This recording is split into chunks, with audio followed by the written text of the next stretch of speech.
Good morning from beautiful Brisbane, Australia, and welcome to Complex PTSD TV live on Friday morning down under. It's great to have you join me and welcome class. It's awesome to be here on the last day of the week. I know we're ahead of you. We've beat America to the spot Friday, but we get to have Monday early too. My name's Linda. I'm your certified trauma recovery coach, and welcome where we do life together, okay? Where or we take on board some information.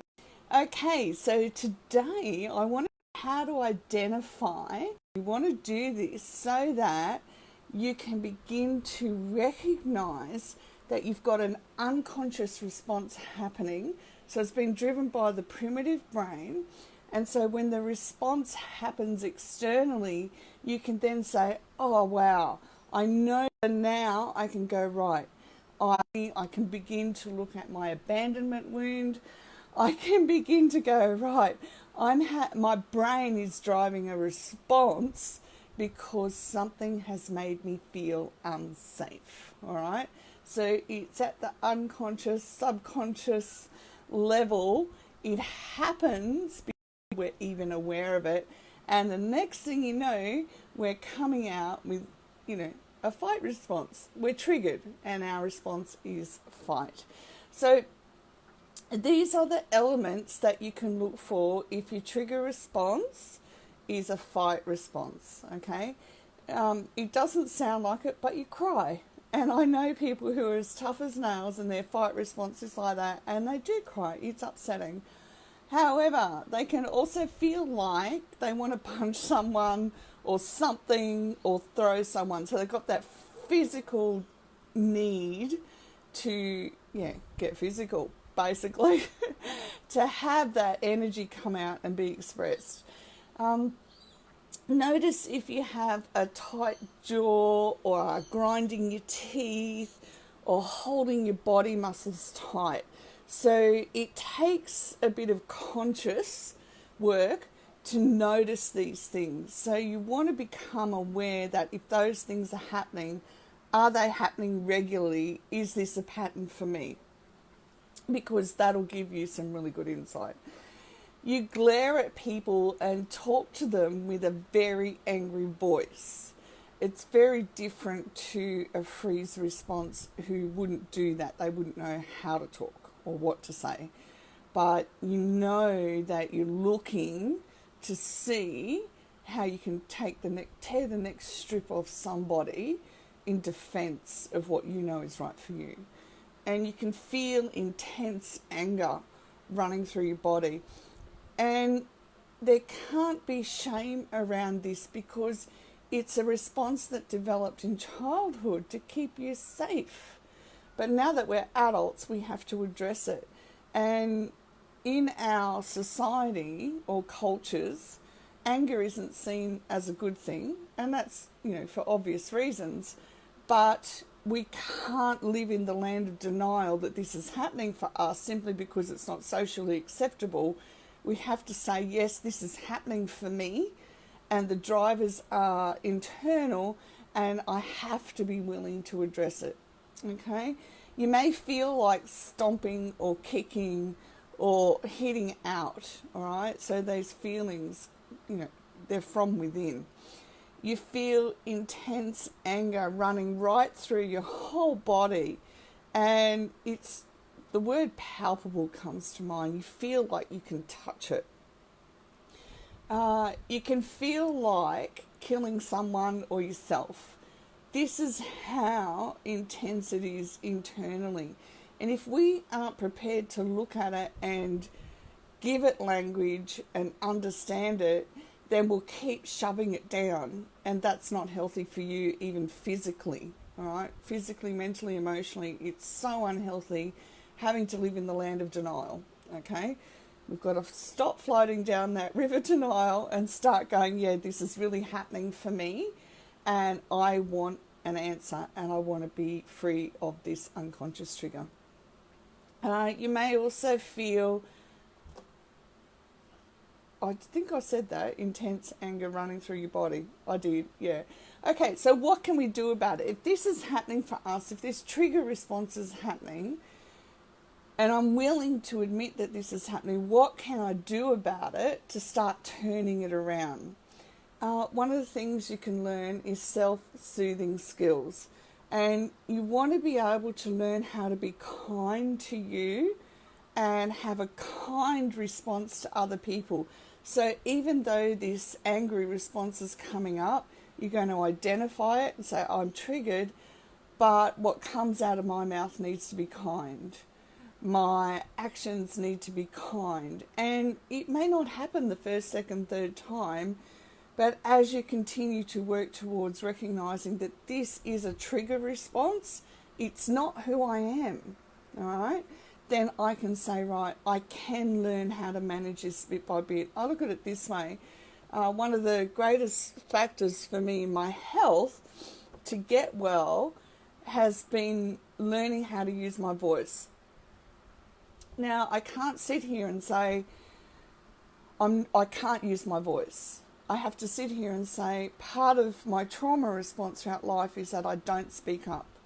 So then I've got to have the courage and the willingness to have the weapons, and that happens. So, for example, in my relationship with Nick, we're out one night, and just something he said really upset me, and I couldn't talk. So we did the shopping and we left, and then he said, Mum, what's wrong? You know, you've got to talk to me. And it was like the first time in my life I've ever told a male what was happening internally for me. And I was safe to do that. And it comes with a lot of tears and a lot of different emotions, but we need to be willing to have that process. And if you've got a fight response happening, you're going to run away from other people as well. You're going to run away from connecting to other people. So you're going to have to act in the opposite direction and say, okay, my trigger response is driving me not to connect with other people, but I need to be willing to say, I want to take one step towards connecting with other people. And that way you begin to break the pattern. You begin to break the beliefs that happen. You begin to be able to identify them for starters. All right? Learn how to genuinely repair after arguments. And it's not about saying, I'm sorry, and just forgetting about it. It's about saying, I'm sorry, and getting some strategies put into place so that you can begin to change things up over time. Remember, it's not overnight, but it will happen. All right? When we're committed to a consistent process, these changes do happen. Ask if there is a core need that your partner or your friend, whoever this happens with, needs. Is there something that they need you to see or understand that you can't see or understand, or they feel that you can't see or understand? And this is really important because trauma responses mean that we need to change up our perceptions. And a couple of the videos earlier this week, we talked about how to change our perceptions, all right? And we need to be willing to do that. We don't change them to anything that goes against our core values, our core morals, but we do change our perception so that we can see the world in a much bigger viewpoint as well, all right? We want to pay closer attention to our partner's needs, to our needs. What needs do we have that we can meet ourselves, but what needs do we have that our partner needs to get on board with too? What do we need to negotiate? What do we need to communicate? In asking the questions, then you can sit down and work out the answers. And please don't think that you have to have all of a sudden I'm going to know who I am, why I'm here, what I want. I want to be able to say, look, this is what I feel I need at the moment. Can we work towards that? And then as you grow and get a clearer vision of where you're headed, then you're going to feel more comfortable about what it is you actually need and want. And more than anything, learn how boundaries are flexible, not fixed, okay? They're not to push people away with a shut gate, all right, but to bring them closer in a safe mode, all right? Now, people who ignore boundaries, who are continually unsafe and toxic, we're allowed to shut the gate. but we're talking about people that we're in close relationship with, that we want to negotiate getting closer. And for me, this happened with a group of my best friends. So initially, I was very much, this is how much I can do, this is what I want to do, this is where I'm focused, until I felt comfortable to get to the stage where, we go for coffee or we go out to the movies together. It took me time, over time, a number of years, to get to feeling safe to go out and open up who I am to somebody else after I'd had everything stripped away from me for a second time. And that's okay. The rebuild is worth every footstep that we take, honestly. Now that I'm on the other side for the most part, I wouldn't change it, but it can feel really hard. But we build into ourselves and into our life when we can be honest with ourselves too, okay? And it's a really great space when we can get there. I promise you. Negotiate with your partner and friends how you can respond better in the future. And look, if you need to sit down and nut it out, like for yourself, sit down and write it out, then do that. Don't think that there's pressure to have an answer overnight, because that won't hold a really good foundation for you.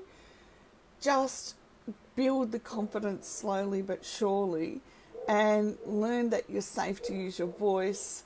And that sounds like, sometimes when I say that, I think, am I addressing a child? But I'm not. I'm validating that it's a very real thing, that we have to have that time and space where we're going to feel comfortable and feel safe to speak up for what we need or what our internal process is. And it is doable. I'm going to put this sheet in the free resource library for you. Now, what you can do with it, you take it to your therapist, you take it to your trauma coach, you work with them with it, you identify one thing that you want to work on, and you get some strategies, some structure, and then you go and put it into place into your day-to-day life, and you work out whether that strategy and structure works for you or not, and then you go back and you work on it again. It's an evolving process. So imagine what you would do for your own children. You don't expect them to get it right straight away. It's a process of modeling and teaching and experiencing. And that's what we do as we go through the recovery process. Modeling, teaching, experiencing, and then we work out as an adult what experiences feel right and sit right for us as we go out into our daily life. All right? Thank you for joining in this week. It's been amazing. Have the most gorgeous weekend. Remember to plan to do something for yourself, because if you don't plan it and you don't slot in the time, the weekend will be gone and you won't have done something that connects you into community and feeling good. And even if that means going sitting at the beach, go and do that. And if someone can dial up summer and let her know that autumn's taking over, that'd be really good, because we're still hot here. I kid. Thank you everyone for coming to class today. You are loved and you belong. And I will see you again Monday morning. Bye for now.